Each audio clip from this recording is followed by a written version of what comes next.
उस आवाज को हम और आप मिलके बुलंद कर रहे हैं, उसके लिए सभी को बहुत-बहुत बधाई। मिश्रा जी, इस समय हम और हमारे लोग बहुत ही संकट में हैं। एक तो सरकार की जो मंशा थी वो क्लियर नहीं हो पाई। सरकार की तरफ से जो हमारा प्रपोजल गया था माननीय मुख्यमंत्री जी के द्वारा, उस पर अभी कोई नया निर्णय नहीं लिया गया। और दूसरा, हमारे संगठन के बहुत ही महत्वपूर्ण कड़ी आदरणीय रमेश चंद्र मिश्रा जी इस समय जिंदगी और मौत से संघर्ष कर रहे हैं। गुजरात में वो 17 दिन एडमिट थे, उनको वहां से हमने मंगवाया, आई कान हॉस्पिटल में एडमिट कराया। आई कान हॉस्पिटल में फिर वो आईसीयू में गए, आईसीयू से वेंटिलेटर पर गए और निरंतर हम लोग लगे थे। आज एक आवश्यक था, क्योंकि मेरे ऊपर एक जिम्मेदारी और है गांव की, समाज की। इसके लिए मैं लखनऊ से चला आया, लेकिन मन मेरा व्यथित है और मैं वहीं पूरे दिन में उनके बच्चों से, उनकी पत्नी से लगातार मैं संपर्क में था। वेंटिलेटर आज हट गया है। जितने साथी सुन रहे हैं, एक बहुत गंभीर विषय है कि मिश्रा जी को 2.5 लाख के इंजेक्शन लगने, जैसा कि डॉक्टर का विचार आया। इतना जल्दी हम व्यवस्था ना मुख्यमंत्री फंड का कर सकते हैं और ना हम लोगों के पास आयुष्मान कार्ड या अन्य कोई स्रोत है। स्रोत हम और आप हैं। तो हमारा अनुरोध है कि जितने भी हमारे सक्रिय साथी हैं, कल 1 से 1:30 बजे तक हम लोगों को 2.5 लाख रुपए की व्यवस्था करना है। उसके 2 दिन के बाद फिर हम लोगों को 2.5 लाख की व्यवस्था करना है। हमारी पूरी कोशिश होगी। उसके बाद माननीय मुख्यमंत्री जी के राहत फंड से जो पैसा मुझको मिलना है, उसकी प्रक्रिया मेरी तेज है। उसमें से जो भी आना होगा वो आ जाएगा।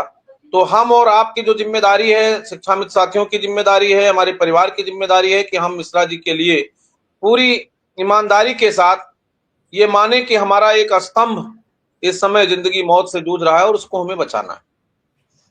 रही सवाल अब आगे बढ़ने की, तो हमारी पूरी टीम पूरी निष्ठा और तन्मयता के साथ लगी है। सभी लोगों से हम लोगों का संपर्क चल रहा है। अभी शीघ्र ही हमारी पूरी टीम काम करना शुरू कर देगी। छुट्टियों से जैसे ही अधिकारी और माननीय जनप्रतिनिधि लखनऊ पहुंचेंगे, तो हम लोग पूरी ताकत से लगेंगे। मुझे उम्मीद है, जैसा कि तमाम सूत्रों के माध्यम से और व्यक्तिगत रूप से भी हम लोगों को जानकारी थी और जानकारी है, उसके अनुसार सरकार कुछ पहल करना चाह रही है और अच्छा करना चाह रही है। लेकिन अभी सरकार और अधिकारियों के बीच में ये तय नहीं हो पा रहा है कि हम किस रास्ते से चलें कि फिर ये लोग हमारे से टूटे ना, हमसे छूटे ना। तो इस विषय और इस बिंदु पर काम चल रहा है। हम चाहेंगे कि हमारे जितने भी साथी काम कर रहे हैं, चाहे वो हमारे जनपदीय अध्यक्षगण हो, चाहे आदरणीय मंडल अध्यक्षगण हो, या हमारे आदरणीय प्रदेश के पदाधिकारी हो, सुशील जी हो, सुशील तिवारी फतेहपुर सहित अजय सिंह बनारस, दुर्गेश जी, या अन्य हमारे जितने भी, अरविंद हरदोई, विनोद जी, रामसेवक पाल जी, उन्नाव से सुधाकर जी, संतोष शुक्ला जी, और जितने भी हमारे साथी निरंतर काम कर रहे हैं। काम तो सभी लोग कर रहे हैं, कुछ लोग बड़ा फ्रंट पे आके कर रहे हैं, आदरणीय कौशल कुमार सिंह जी।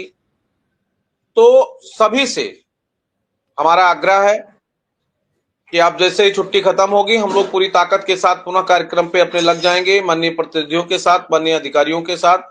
हमारे तमाम साथियों का सुझाव आ रहा है कि हमें किसी के पास नहीं जाना चाहिए। मैं आपको बताऊं कि ये हम लोगों का संघर्ष ये भी है। एक व्यक्ति ये सोच रहा है कि मेरे दरवाजे पर ना आते तो अच्छा था, और हम तमाम अपने साथियों की उन व्यवस्था और लाचारी को समझ करके और उस समस्या के समाधान के लिए हम उनके दरवाजे पर जाते हैं। हम कुछ भी करके जाते हैं।